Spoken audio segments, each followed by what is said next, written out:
Et notre thème général est tiré du livre de Zacharie à peu près. Na kishina ketu kinatokea mu kitabu cha Zacharie. Zacharie chapitre 4, le verset 6 jusqu'à 7. Na kiko kitabu cha Zacharie chapitre 4 le verset 6 à 7. C'est vraiment important pour nous. Na inakuya maana sana kwetu. Et Dieu va nous aider avec le livre de ce matin. Na Mungu atatusaidia na miandiko asubuhi ya leo, wala kitabu asubuhi ya leo. Nous sommes dans le livre des Chroniques. Na tuko kitabu cha des Chroniques. Des Chroniques en hébreu, la chronique s'appelle Ayamin. Ayamin qui signifie donc les annales. Les annales, c'est quoi? On peut appeler comment les choses qui sont jouées. C'est ça? Ce qui se passe à jour à jour. On appelle ça Ayamin en hébreu. Na banaita Ayamin mukiebrania ni kusema mukanda ya bitu biko napitikana kila siku. Pour mieux interpréter l'Ancien Testament, il faut que Dieu nous aide, qu'on puisse avoir l'idée sur le cours hébreu. Na juu ya kutafsiri mzuri kitabu cha Agano ya Kale inafai kuwa na ufahamu pa usomo ya Kiebrania. Et c'est comme je vous ai dit autrefois, ndio kama mimi nimeambia siku nyingine, la Bible a été écrite en 3 langues. Na Biblia iliandikiwa kwa lugha 3. L'Ancien Testament a été conçu dans la langue hébraïque et araméenne. Na hii Agano ya Kale iliandikiwa mu Kiebrania na Araméen. Et nous avons la seconde qui est le Nouveau Testament, c'est en grec. Na Agano ya pili wala Agano mpya inaandikiwa mu Kigreki. C'est pourquoi chaque livre de l'Ancien Testament a une signification. Na kitabu kyote cha Agano ya Kale kiko paka na signification yake. Barashit qui veut dire Genèse. Jo inasema mwanzo. Donc c'est le commencement. Ni kusema mwanzo ya vitu vyote. On peut dire Barashit Elohim, c'est-à-dire au commencement Elohim, au commencement Dieu. Kama banasema Barashit Elohim, kusema mwanzo Mungu. Shemot qui veut dire Exode. Na banasema Shemot ni kusema Exode wala kutoka. Shemot c'est en hébreu. Na inakuwa tena mkiebrania. Et en français on appelle ça Exode, qui s'interprète non, c'est-à-dire la signification de Shemot, c'est-à-dire non. Na hii utambulisho wa Shemot inasema jina. C'est ça Exode. Ndio kusema Exode. Et nous avons le Lévitique, c'est Vaikra. Na Lévitique inakuwa ni Vaikra, qui signifie appela. Na inasema na banamuita. Ça vous semble si évident vraiment que moi, on va s'apprendre petit à petit. Nous avons le texte de base de ce matin. Na tunakuwa na kishina chetu cha asubuhi ya leo qui est tiré du livre de Chroniques que je vous ai dit. Na tutasoma kitabu cha des Chroniques. Nous sommes dans le livre des Chroniques. Tuko kitabu cha Chroniques. De Chroniques le chapitre 20. Des Chroniques chapitre 4. Ayamin, donc en hébreu, c'est-à-dire le Chronique chapitre 20, et nous prenons le 11e verset. On va lire les tout premiers, donc c'est-à-dire les 11, on lit et on arrête, vous allez vous asseoir, et après on va continuer avec l'interprétation. Nous lisons. Pour ceux qui n'ont pas de Bible, regardez sur la Bible électronique. Le voici. Nous sommes au 11e verset. On commence.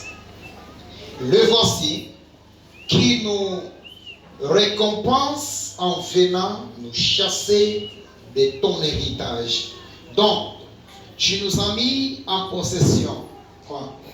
Or, notre Dieu, n'exerceras-tu pas tes jugements sur eux? Car nous sommes sans force devant cette multitude nombreuse qui s'avance contre nous. Et nous ne savons que faire, mais nos yeux sont sur toi. Asseyez-vous, je continue avec la lecture. Tout Juda s'était né debout devant l'Éternel avec leurs petits enfants, leurs femmes et leurs fils. Alors l'Esprit de l'Éternel saisit au milieu de l'assemblée de Jacaziel, fils de Zacharie, fils de Benadja, fils de Jaël, fils de Matania, Lévite, d'entre le fils d'Asaph. Et Zachaziel dit: soyez attentifs, toute Juda et habitants de Jérusalem, et toi, roi Josaphat, ainsi vous parle l'Éternel. Ne craignez point et ne vous effrayez point devant cette multitude nombreuse, car ce ne sera vous qui combattrez, ce sera Dieu. Acclamez pour ceci. Demain, descendez contre eux, ils vont monter par la colline de Psi et vous trouverez à l'extrémité de la vallée en face du désert de Jéruel. Vous n'aurez point à combattre en cette affaire. Présentez-vous, venez et tenez-la, et vous verrez de la délivrance que l'Éternel vous accordera. Juda et Jérusalem, ne craignez point et ne vous effrayez point. Demain, sortez à leur rencontre et l'Éternel sera avec vous. Parole de l'Éternel.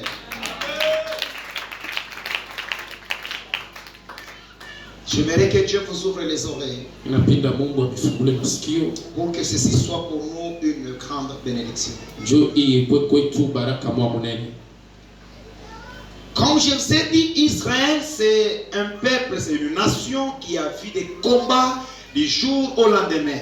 Na wakati mimi nimeambia Israeli alikuwa ni taifa moja ile ranza kona mavita kila siku asubuhi na mchana. Et notre référence se réfère sur Israël. Na changanisho ketu kinaonekanikia pa Israeli. Nous on ne peut pas dire que nous sommes Israël en esprit, non. Nous ne sommes pas là-bas, mais nous prenons des références sur Israël. Na atuseme tuko Israeli mukiro, hapana atuseme ile tunabeba changanisho pa Israeli. Et nous, tout ce qu'on fait sur la terre, c'est par l'horloge qui est Israël. Na kyote kile tuko nafanya pa dunia ni tuko na kibebea ni kwa Israeli. Car Israël est une nation de Dieu. Na Israeli inakuwa ni taifa ya Mungu. Maintenant la Bible dit, Biblia inasema Israël avait comme ennemi plusieurs on peut le dire. Na Israël, Biblia inasema adui balikuwa ba mingi. Et à cet effet, Israël va se rencontrer avec de multitudes et des rois qui vont se coaliser pour battre Israël.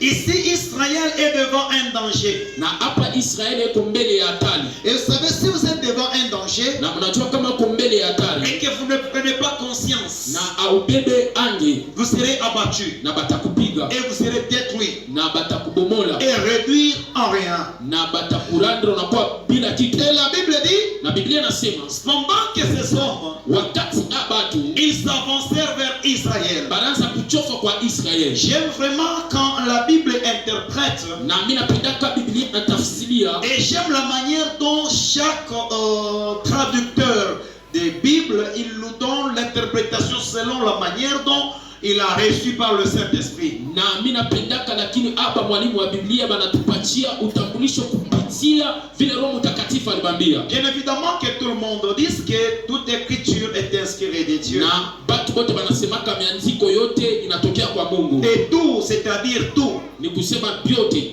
Mais il y a des fois que dans la Bible, tout n'est pas inspiré de Dieu. Na kuko bingine mu Biblia abitoke kwa Mungu. Et comme par exemple, utabeba kwa mfano, Satan va tromper, l'ancien serpent, il va tromper à Ève. Ce n'est pas Dieu. Na ile shetani wala nyoka wa zamani anamudanganya Eva, ile haina Mungu. Ça c'est l'inspiration. Ile inakuya ni inspiration. Et vous savez quoi? Najua nini? Ce que nous lisons dans la Bible sont des choses qui nous inspirent de comment marcher. Ça nous aide dans notre vie de la foi. Et une église qui grandit, c'est au moins de la parole. Et lorsqu'il y a la parole, une église va grandir. na kanisa itakomea, Et ce peuple sera mature. na taifa itakuwa yenye À kukomea chaque kabisa. fois, je vous demande de ne pas manquer un cahier. Na wakati yote mimi minambaka mshanze kupusa kaezi. C'est pour vous, c'est vraiment dommage. On en parle, on en parle, on en parle toujours. Ile inakuwa ni njuu ya yenu, mais inakuwa mubaya njuu tuko nasema tunasema. Faites comme votre voisin, il a un cahier, elle a un cahier. Na fanya sava za wako eko na kaye na Et mwingine eko chaque nayo. fois, elles prennent note. Wakati yote eko naandika. Vous savez, Israël, Unajua Israeli C'était un peuple que Dieu avait choisi. choisi lui-même. ilikuwa ni taifa ile Mungu alichagula yeye Il y mwenyewe. a des fois, vous vous plaignez. Na wakati ingine mnatompolaka. Pourquoi les combats ne se terminent-ils pas toujours? Juu ya nini vita aishake kamwe? Hapana. Ce matin, je t'apporte la solution. Asubuhi ya leo nakupatia jibu. Et je t'apporte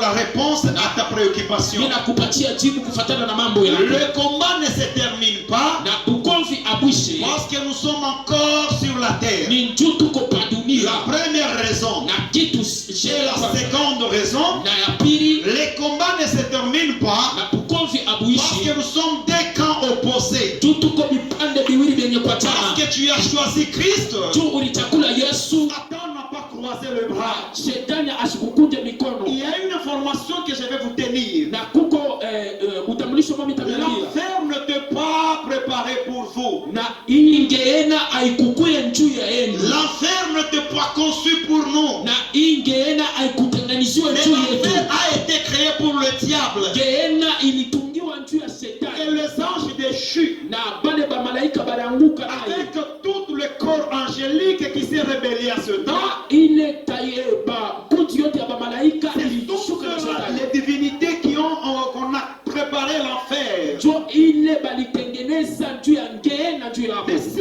vous irez dans l'enfer petit à petit, Na kama utenda mungeena kwa kidogo, c'est par votre conscience. na itakuwa ni kupitia kujua Et kweli. je suis par votre conscience. Na kupitia kujua Vous kweli. irez dans l'enfer tout droit. Na utenda mungeena kwa kunyoloka. Et moi, je vous prodigue des conseils. Na mimi namishauria hivi, Bien-aimé, n'allez pas en enfer. mpendwa, ushende mungeena. L'enfer n'était pas préparé pour vous. Ngeena haikutengeneza Votre njuu yako. place, c'est la nouvelle Jérusalem. Nafasi yako ni Yerusalemu mpya. Ok, prenons maintenant ça. Tubebe hii. Les voici, ils nous ont récompense en venant nous chasser de ton héritage. Donc Dieu a préparé l'héritage pour son peuple.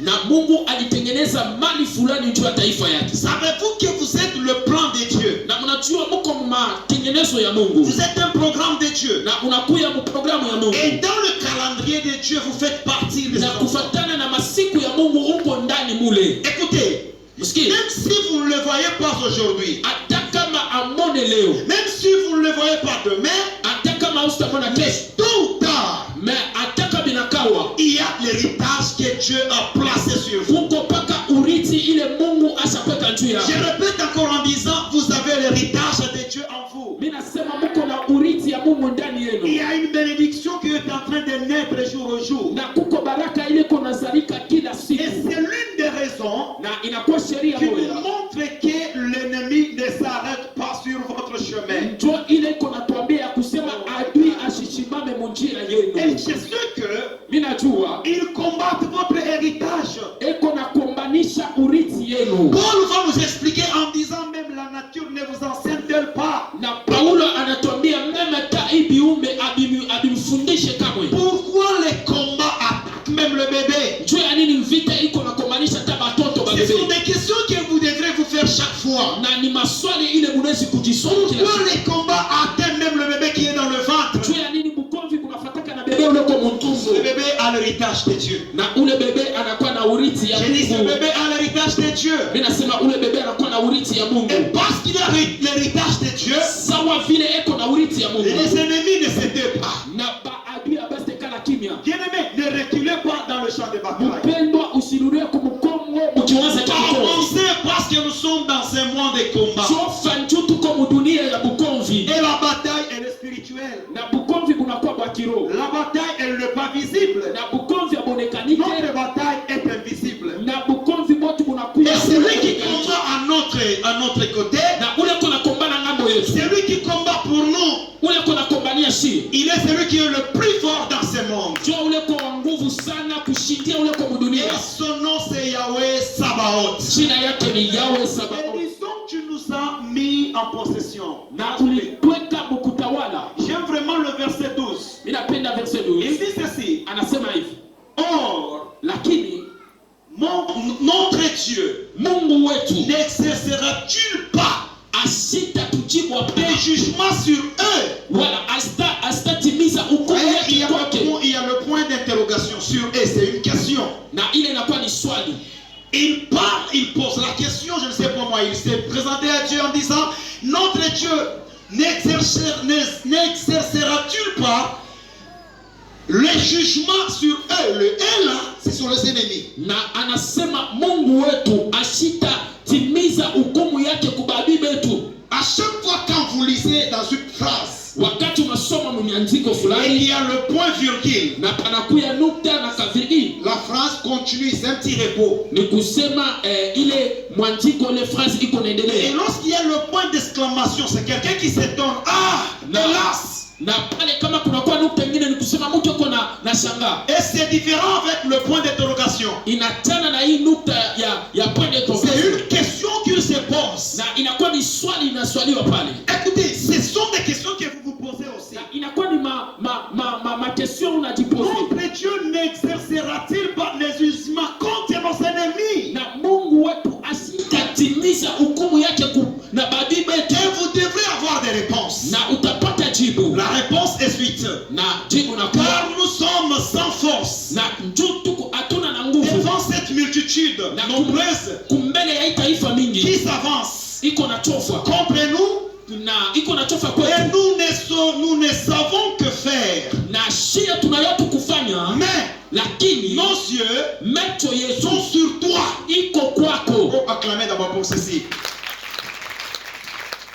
Ils ont reconnu qu'ils n'ont pas la force. Na banajua sema bana na nguvu, Ils ont reconnu qu'ils ont des limites. banajua sema boko na mipaka. Car les ennemis, pendant qu'ils venaient, Wakati badi boko na kuya il semblait qu'ils étaient plus forts. na baranza konekanika ke boko na nguvu, Il semblait qu'ils étaient un peu nombreux. banonekanika boko bya mingi sana. Israël Na Israeli a eu peur de ses ennemis. anapata boko njuu ya badi Oui, bake. bien évidemment, parce qu'ils étaient nombreux. Inawezekana nchuba alikuwa ba mingi Toute force, ça peut vous faire peur. na hata moyo inaweza kumipatia Ça boka, peut nous faire trembler aussi. inaweza kututetemesha na Lorsque sio. les ennemis deviennent comme le sable. Wakati badui banakuwa sa mchanga, Lorsque les ennemis, ils s'ajoutent du jour et à jour. wakati badui banaongezeka kila siku, Lorsque le nombre des ennemis deviennent plus nombreux que nous, wakati wingi ya badui bako nakuwa ça mingi peut kutushindia, créer la panique dans notre côté. inaweza kutupatia boka mkambi yetu. Mais écoutez la réponse. Musikie jibu. Est-ce que l'Éternel ne peut pas juger, ne peut pas exercer son jugement contre nos ennemis? Eti wa milele asiwezi kutimiza hukumu yake kwa badui betu, Il le fera.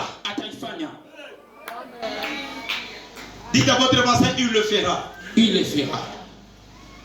Tout Juda Na bayuda se bote tenait debout devant l'Éternel. na balishimama bote bwima kumbele ya Mungu. Juda, Shida c'est parmi les tribus d'Israël. na inakuwa katikati ya C'est comme ici, makabila ya Israeli. ici nous avons Matthieu, nous avons Ogi, nous avons Kuna Ruben. Ogi. Bon, prenons seulement les noms là. Ah, tunabeba tu imajini. On parle de Ogi, mais on parle de sa famille. Banasema njuu ya Ogime, banasemezea njuu ya jamaa. Tout comme on peut dire tous les vrais adorateurs. Lakini banaweza kusema baabudu bote ba kweli. Ils se présentent devant Dieu. Na banajitambulisha kumbele ya Et Mungu. où est notre Dieu? Na Mungu wetu eko wapi? Notre Dieu, nous le lisons dans la Bible. Na Mungu wetu tunamsoma mu Et Biblia. pendant qu'on le lise couramment dans la Bible, Wakati tunamsema kila siku yote mu nous Biblia voyons les signes. na tunaminia maalama. Et ce sont ces signes qui nous donnent la victoire. Na ile maalama ndio inatupatia ushindi. Écoutez bien, mes Sikia mpendo. les sorciers et le monde des ténèbres Na bachawi na ulimwengu wa giza sont dans l'invisibilité. na boko mkipande kila Et tonekanike. pour accueillir la solution plus rapide, Juu ya kupata majibu kwa haraka, il vous faut faire appel à l'invisible, inafaa uite ule asionekanike, qui est Yehoshua Amashi. ule anakuya Yehoshua Et Amashia. lorsque vous l'associez dans votre combat, Wakati unamweka ndani ya mkonzi la bwako, solution devient plus rapide, na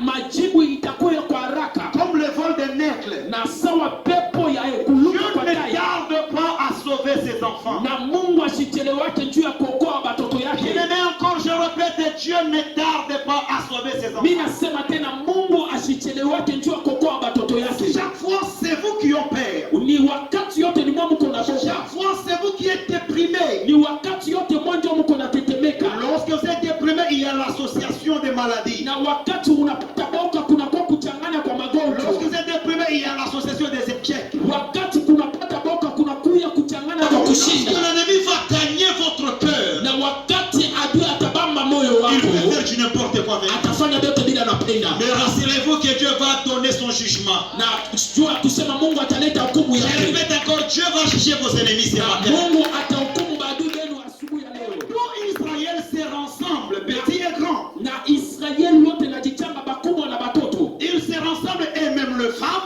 Na banajichanga na banamuke Là où est l'Éternel. na kubele ya milele.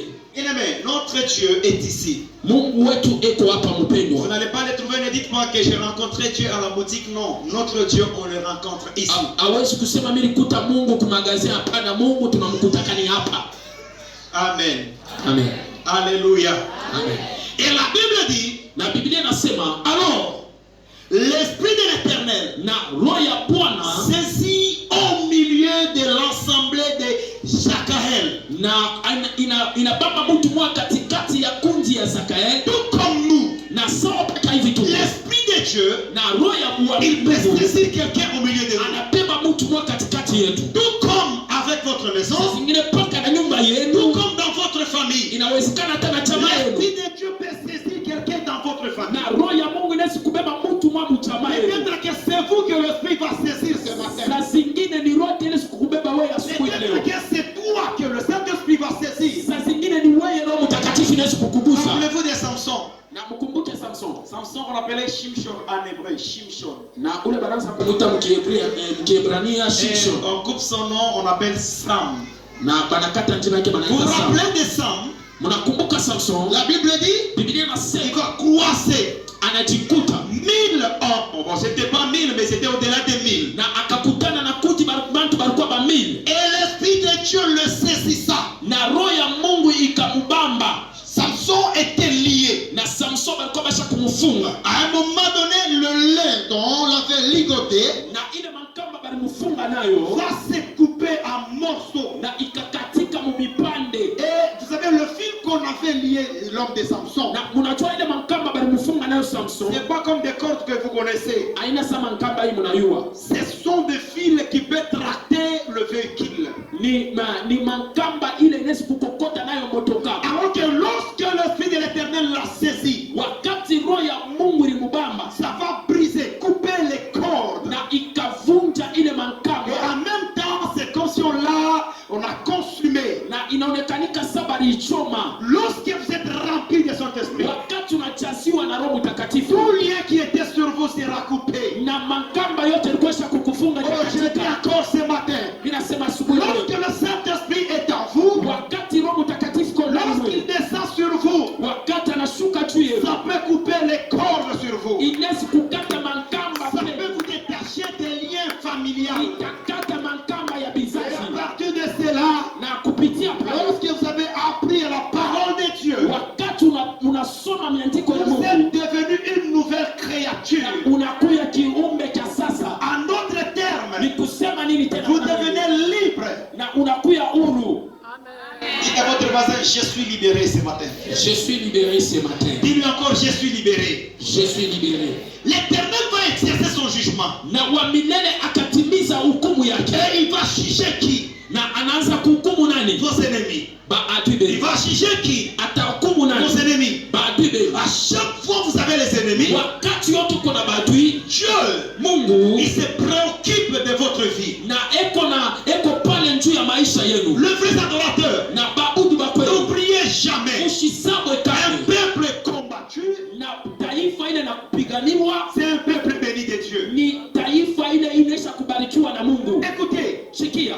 Dieu va parler à Abraham. Na Mungu akasema na Ibrahimu, Ta descendance séjournera dans un pays d'Égypte comme Na- esclave. na kizazi kyako kitajikuta mu Misri sawa batumwa, Et après quoi, je viendrai les délivrer. na kisha mitakuya kubafungula. La promesse de Dieu était de 400 années. Na promesi ya Mungu ilikuwa tu ni miaka Mais Mais figurez-vous, ils ont dépensé. Il y a le bonus de 30 ans. na banapita na ile miaka 400 kunakuwa bonus C'est ya à 400 430 années dont ils sont délivrés. na banafanya miaka 430. Est-ce que Dieu a-t-il trompé? La réponse est non. Mungu alilanda, jibu ni La hapana. deuxième des choses, Na kitu cha pili, Dieu va promettre à Abraham. na Mungu akamulaka Il Ibrahimu lui promet que ta descendance, je leur donne comme un pays d'héritage, c'est Canaan. na Mungu anamwambia sema uzao wako namupatia nchi ile batekana C'est sawa un kana pays qui ruisselle du miel et du lait. ni nchi ile kuna via maziba na sali.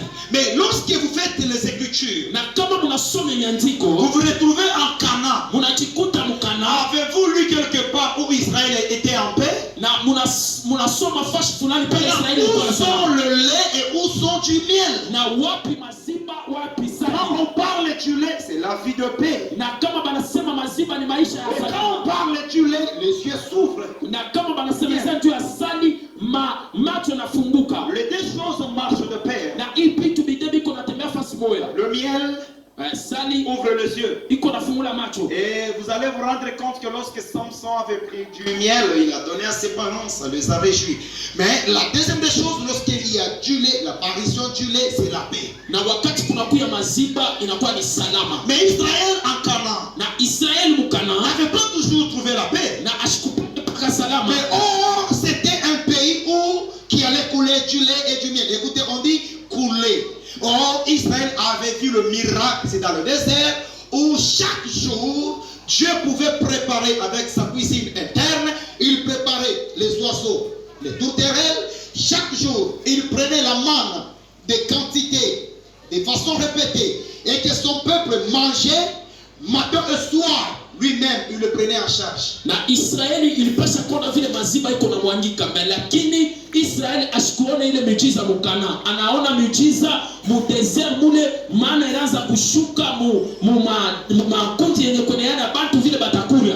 À la place du lait et du miel, Israël en Canaan, il va subir des combats générationnels jusqu'aujourd'hui. Na fasi ya maziba na sali, Israeli anakutana na mabukonvi ya kizazi na kizazi. Et bien évidemment, il y a des causes de cela. Na kunakuya ma sheria ndio ya ile. Oui, ça paraît comme le jugement des cieux. Inaweza kuonekanika sawa hukumu ya Mungu. Dieu va abandonner Israël. Na Mungu akaacha Israeli. Pour quelle raison? Juu ya nini? Parce que Israël s'est méconduit. Juu Israeli ilienda kipindupindu na neno yake. En se méconduisant, Dieu l'abandonne et il appelle le Philistin. Vous savez, il y a parfois que Dieu ne peut pas accorder que vos ennemis tous soient détruits. Une fois qu'ils seront détruits, votre foi sera défaillie. Na mnajua Mungu ashezi kujika baadui benu bote bapotee. Wakati yote batapotea, imani yenu itaisha. J'ai aimé la manière dont l'évangile Smith a précédé ces 2 jours. Na mimi napenda vile mtumishi Smith alihubiri masiku mbili. Il a dit que moi, avec les combats spirituels, c'est comme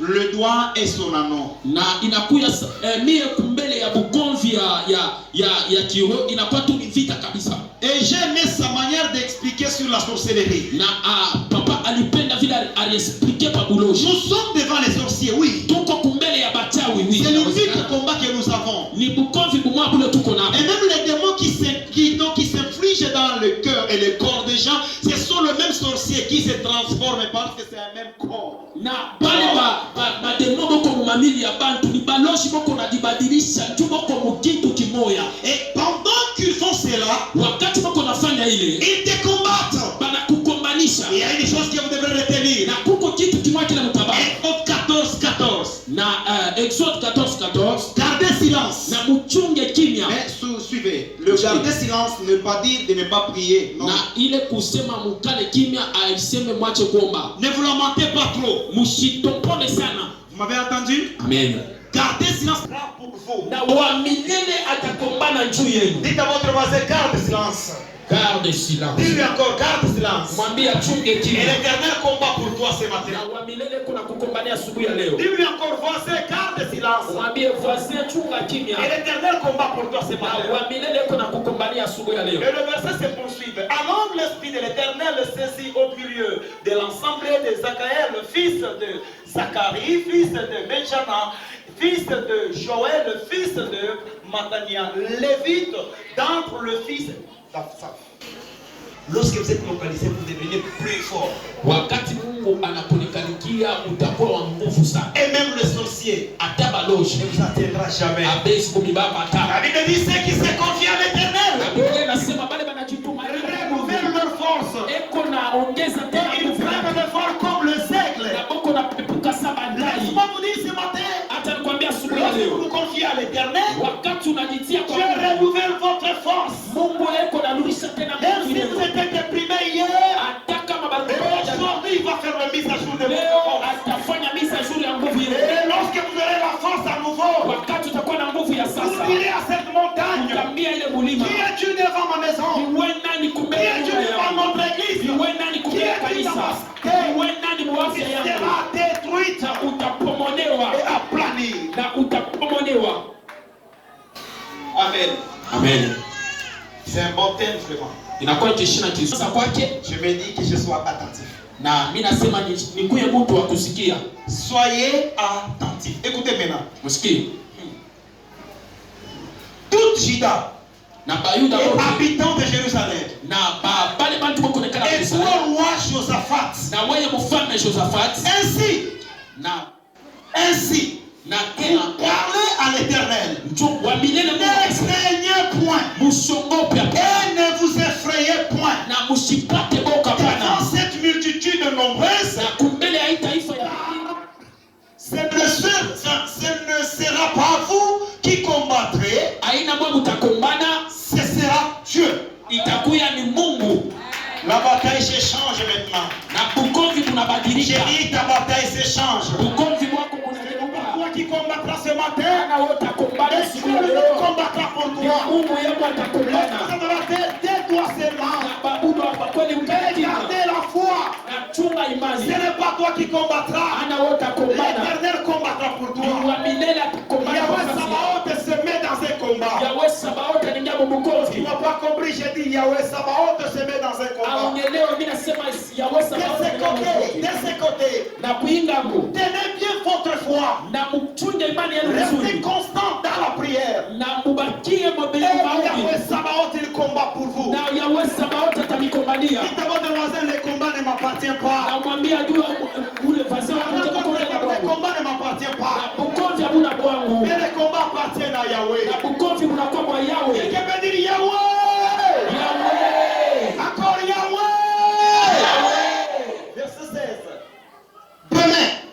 Na kesho, Kesho, Descendez contre eux. c'est-à-dire, lorsque vous avez un combat, na wakati mko na bukomvi, On vous ordonne par le berger. na bana miruhusu kwa mchungaji, Demain, kesho descendez au champ de bataille. mushuke mkianza cha bukomvi. Est-ce que vous allez descendre avec moi? Amen. Est-ce qu'on va descendre? Est-ce que tutashuka? Seulement l'évangile Smith. Est-ce que vous êtes là? Vous allez descendre avec moi dans le champ de Huko bataille. hapa mtashuka kesho bukomvi. Allons acclamer parce qu'il y a des bonnes choses qui nous attendent. Et on dit demain descendez contre eux. Contre eux. Dites encore contre eux. Contre eux. Le eux là, ce sont les ennemis. Na ile ni baadui bali. Connaissez-vous, ils sont au nombre de combien? Unajua bako ba mubwini bangapi? Descendez contre eux. Na mushuke Et ils vont kwako. monter par la colline. Donc ici, Dieu est en train de parler d'une manière prophétique. Na hapa Mungu yuko nasema muhatua ya kinabii. Pas prophétique, mais prophète.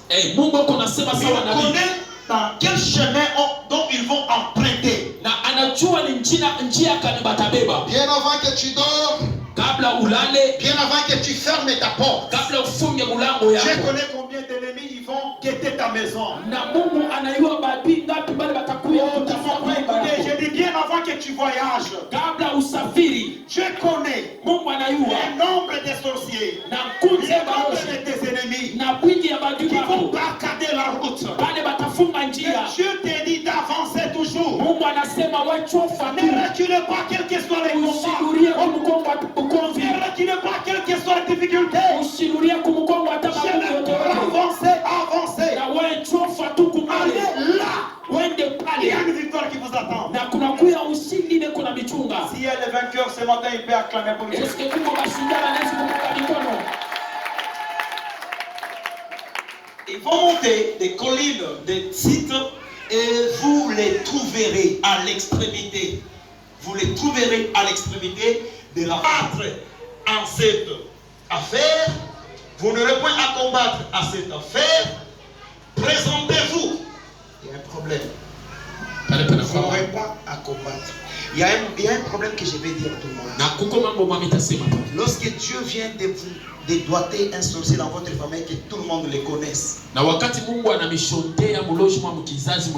Je vous prie au nom de Jésus, ne le brûlez pas, s'il vous plaît. Ne le brûlez pas. Les amis, ne le brûlez pas. Ne le frappez même pas avec le couteau. C'est un combat qui est spirituel. Vous m'avez entendu? Amen. Parce que Dieu lui-même dit, vous n'aurez point à combattre en face de cette affaire. Présentez-vous.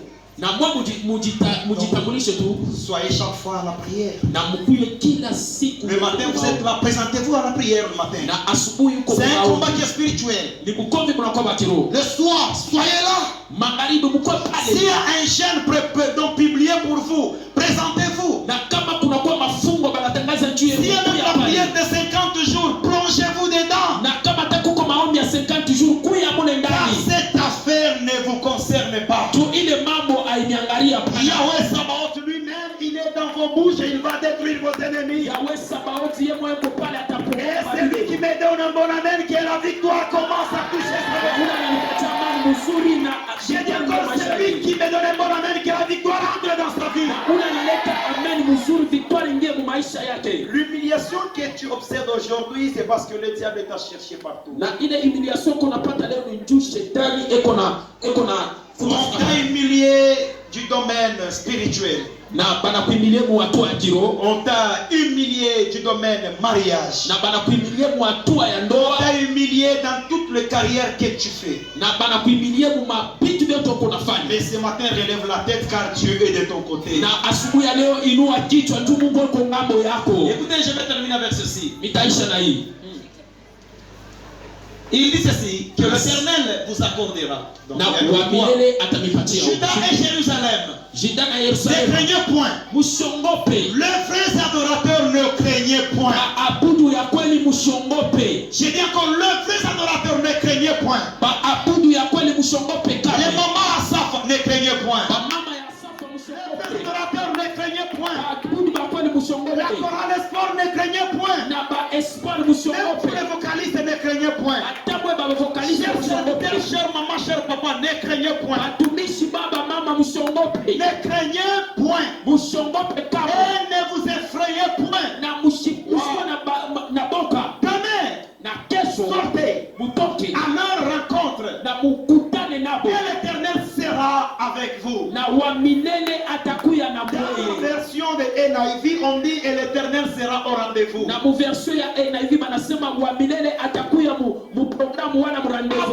de ce matin, ne craignez pas les ennemis. Avancez. Et l'Éternel est au rendez-vous. Je parle avec quelqu'un ce matin. L'Éternel est au rendez-vous. Tiens-toi debout et entre dans le champ de bataille. Tiens-toi debout et commence maintenant à déclarer. Commence à proclamer la victoire. Commence à prier. Commence à prier et déclare la victoire. J'aimerais vous voir tous debout. Nous sommes dans la dimanche de prière. Nous sommes dans les dimanches de prière. Proclamez la victoire. Proclamez la victoire. Proclamez la victoire. Proclamez la victoire. Bien-aimés, tenez-vous debout, commence à prier.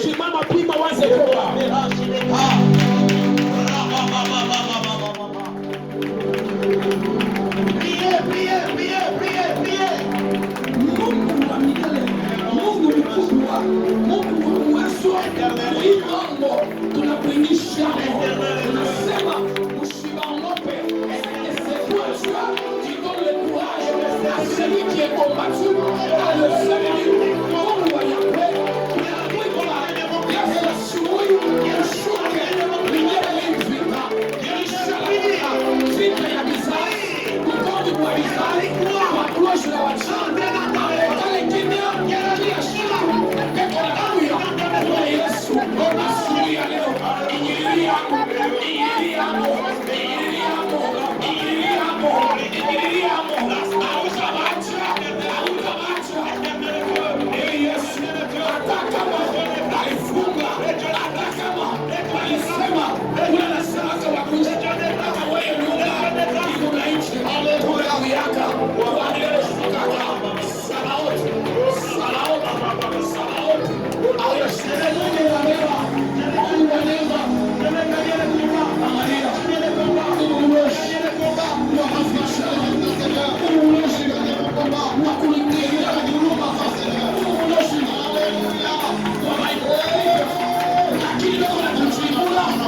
makaba ya ulosi twende nafunga manesi ya bantu kuyaka Yesu kuyaka Yesu kuyaka Yesu fanya kitu kumakaba ya ulosi wanafunga maisha yangu wanafunga ndoa yangu wanafunga pake yangu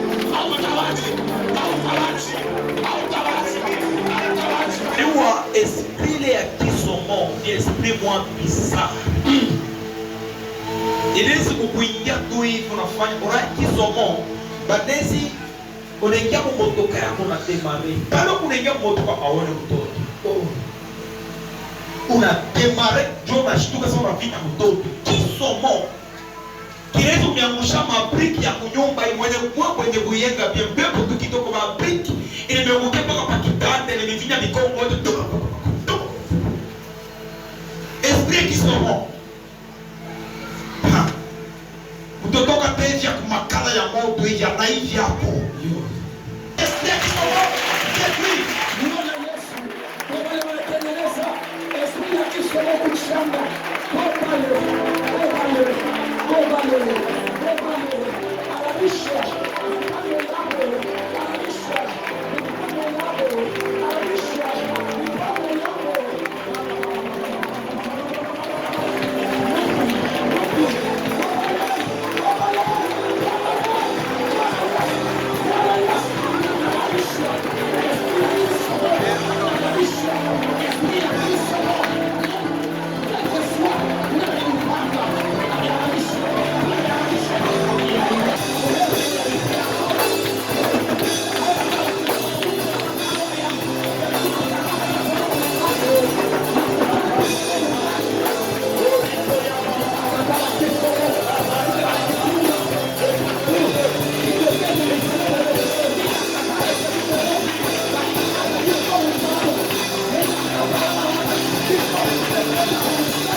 Wakorintho wa kwanza Le chapitre 15 sura 15 et le verset 57. na aya yake ya 57.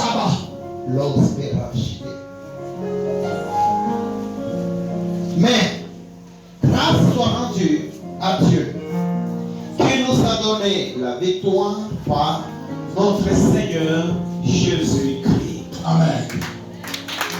Est-ce qu'on peut d'abord acclamer pour la victoire?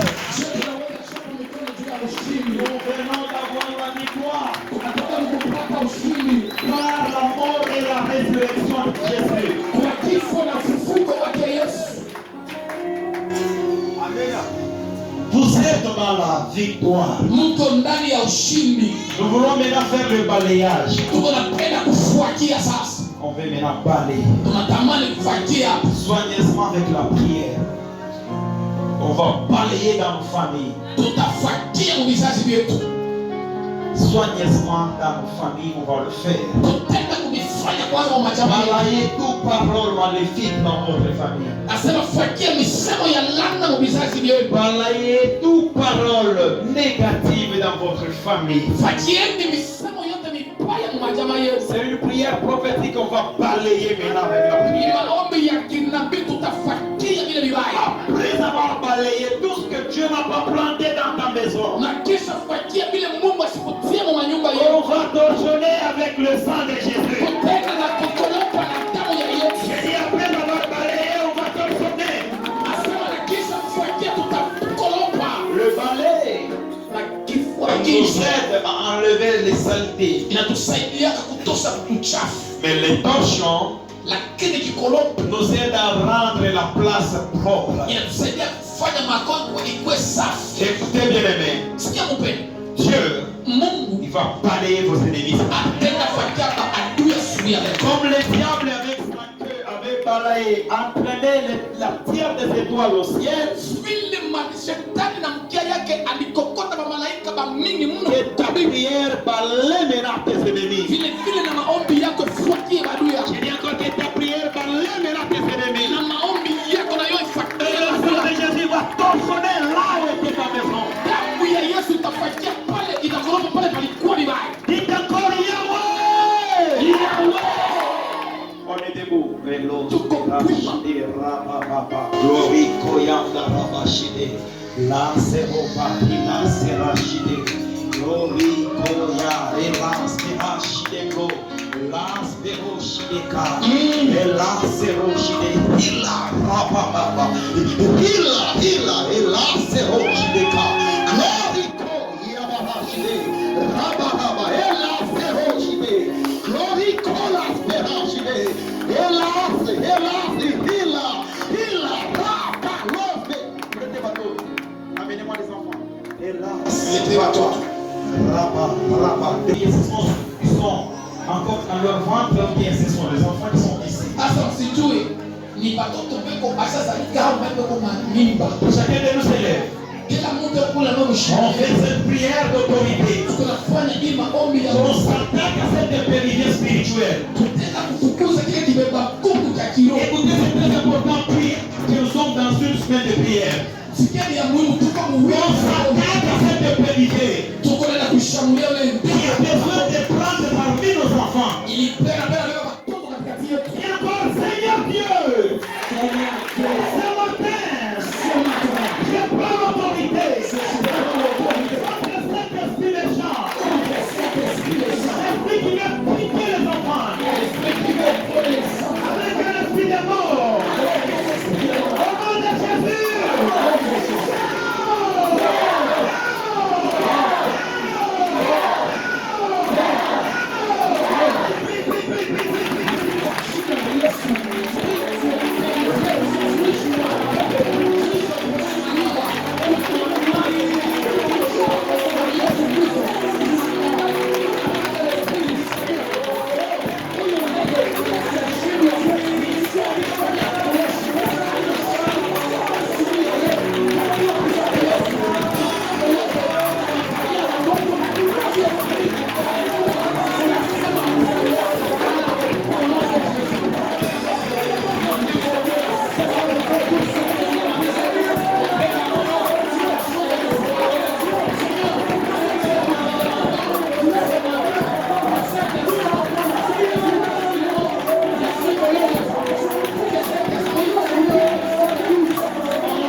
Je vois ces trucs naona hiyo kitu qui s'envolent. kinaruka ya osea anenda na kigonga Sur les murs. ukibungasu Et je ne vais pas tomber. na kinaanguka Je ne vais pas tomber. anguka Asante de son côté gauche. kumkono yake ya kushoto Je vois un anon. ninaonako lumpeti Et sur cet anon, il y avait les noms des enfants qu'il allait prendre. na kule kulumpeti kulikuwa majina ya watoto alitabeba Et Dieu vient de nous donner la victoire. na Mungu anatupa ushindi Et sur cet anon, na ile lumpeti je vois le nom des Pacifiques naona jina la Pacific écrit sur cet anon.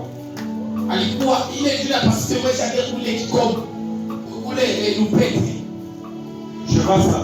naona hii Et je vois Mika naona Mika était aussi écrit là-bas. aliandikwa kule Mais le dernier nom, na jina ya mwisho je m'identifie ça bien.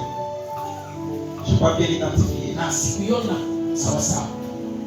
Seigneur, je les grâce que tu formes de puissance, de protection des enfants. On puisse couvrir leur vie. Nous ne craindrons ni la terreur ni la nuit, ni le flèche qui vole en plein midi. Mon Dieu, ça ne fera aucun mal et que le route de nos ennemis